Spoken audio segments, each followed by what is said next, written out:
سورة تور آیت نمبر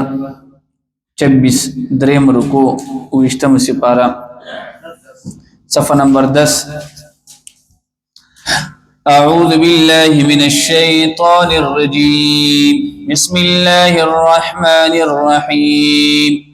قالوا إنا كنا قبل في أهلنا مشفقين صدق الله العظيم سورة تور آیت نمبر 26 دریم رکو وشتم سپارہ صفحہ نمبر 10 تاسو لیاد شي مونږ دا منګل د ورځې چې کم سبق ویلو هغه کې مونږ دا خبره کړې و د جنت چې الله تعالی به جنت ته کم دی نیکونه بمبوزي چې کم متقیان وي او بیا د هغه نه پس به الله تعالی دغه نیکونو زامن هم بوزي او بیا به د دې نصیحم الله تعالی جنت ته بوزي او په جنت کې وجه کم دی دی نیکته وجه کم دی فرست کلاس ملوشي اوله درجه او بیا با دویمه درجه به مثلا زامنو ته ملوشي او دریمه درجه دا بټول کې خکتی دا بچاته ملوشي مسوته نو الله تعالی وجه کم دی د دې نیکه د دینداري د وجه چې کم دی د دویمه او دریمه درجه ته به هم اوله درجه ورکی او دا ټول فیملی وجه کم دی الله تعالی وسو کی ابدا سره راجم کی دې زه پورې زمونږ سبق شوی و نو بیا وجه کم دی دا جنتیان به یو بل نه پختنه کوي چیرې الله مونږ ته دادونه غټه درجه ولې څنګه راکې سړی به حیران شي یو جنتی به د بل جنتی نه وسکی تپوس بکیا علی بعض یتساءلون بعض به د زنونه چې کم دی تپوسونه کوي نویدی بولا په جواب کې وای چې قالوا انا كنا قبل في اهلنا مشفقين دا درجه الله تعالی زکه مونږ ته راکې چې مونږ د خپل د اهل او عیال د تربیت نه غافل نو دینه ګوره دا معلومیږي چې د اهل او عیال تربیت دا هم ګوره د جنت سبب دی باقاعده ودی یو بلتوي چې دا کم خلک جهنم ته لاړل دا زکه لاړل چې دی د خپل د بچو د دینداري خیال نه ساتلو او د هغي د منځونو د هغي د نور اعمالو خیال نه ساتل مونږ ته چې الله جنت را کړو نو دا مونږ د خپل د بچو د تربيت خیال ساتلو نمبر 1 او دویم بدا وی الله رب العزت په مونږ باندې ډېر احسان وکړو چې د جهنم السموم د ګرمي هواګانو نه بچو سموم دا هغه هوا ته ویل کیږي چې کله په غرنه هوا ولګي کنه دا د انسان اندامونو ته بالکل وردن نکیږي یو زمونږ د خاریو هواګانی دي دا انسان نه تنګي او چې کله زمونږ د خار خلق قبایل تلړ شي غرونو ته او په دې غرونو باندې بر چې کله ووري ولګي او بیا د دې غرونو کې چې دا کمه هواګانی لګي دا بالکل د انسان د بدن یو اندام ته دن نکیږي نو د جهنم ور به هم داسي وي دا بدون ګرمي چې د انسان هر یو اندام ته بدن کیږي نو دا جنتیان به وي چې مونږ الله تعالی په خپل فضل سره د دې جهنم د دې ګرمو هواګانو نه هم بچو دی بچ کم دي دغه جوابونه کوي نو قالو دی بوای دا جنتیان بوای ان كنا قبل بشنګ مونږ لدین روان دي فی اهلنا پخپل کور والو کې مشفقین يرودن کې فمن الله علینا پس احسان وکړو الله تعالی په مونږ باندې ووقانا او بچی کړو مونږه عذاب السموم د ګرمي هوا د عذابنا ان كنا من قبل ندعوه بشک مونږ لدین روان دي عبادت وکولو د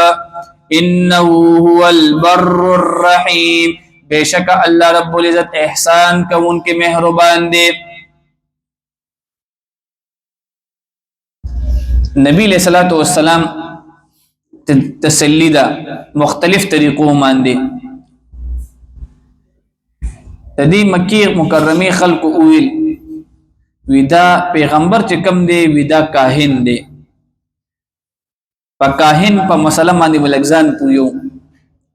اکثر کافرانو نبی علیہ الصلوۃ والسلام ته نسبت د سکړې ده د کاهن ویل کیږي چې د غیب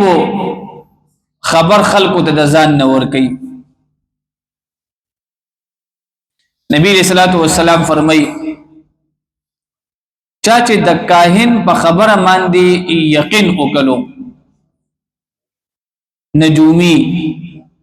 چا چې د نجومی د کاهن په خبره باندې یقین وکړو نویدا سړی کافر شو. نمبر 1. دویم هغه بنده دی چې د کاهن د نجومی په خبرو باندې یقین نه ساتي اسه تنګي یمړې وی صرف داسي معلومات به نو کوم خبرې وی یقین می پینشته ده. داس خلک وی نبی علیہ السلام وی چې دغه بنده ګوره سلويخت ورزي اعمال لړل ضایع شول. تاسو نن وګوره نن سبا چې کم دی په سوشل میډیا باندې اخبار کې مرাজি آج کا دن کیسا گزرੇگا او دغه شان دي دا ډیر خلک ناس چې تعالی د مستقبل خبر درکې وی تا باندې بدا چل کیږي دا چل وکیږي دې ته کاهن دې ته نجومی ویل کیږي دې خلکو د ځان ساتي. نبی علیہ الصلوۃ والسلام ته خلکو دا نسبت وکړل وی نعوذ بالله من ذلک ودا سړی کاهن دی اور دویم دا سړی چې کم دی مجنون لیونی دی او دریم دا سړی چې کم دی شاعر دی.